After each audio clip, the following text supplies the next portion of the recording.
Automatically transform data between coordinate systems with new tools in iSight Studio 6.1. Data captured on the fly with iSight Drive can be simply converted into site-specific coordinate systems. The default settings provide two options.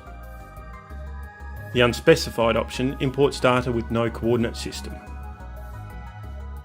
The automatically calculated UTM zone option automatically assigns the UTM coordinate system to the data. Easily assign a standard coordinate system.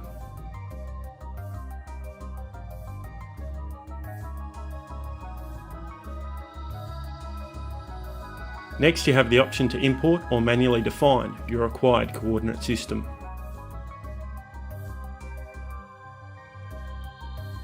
Now convert the data with the click of a button.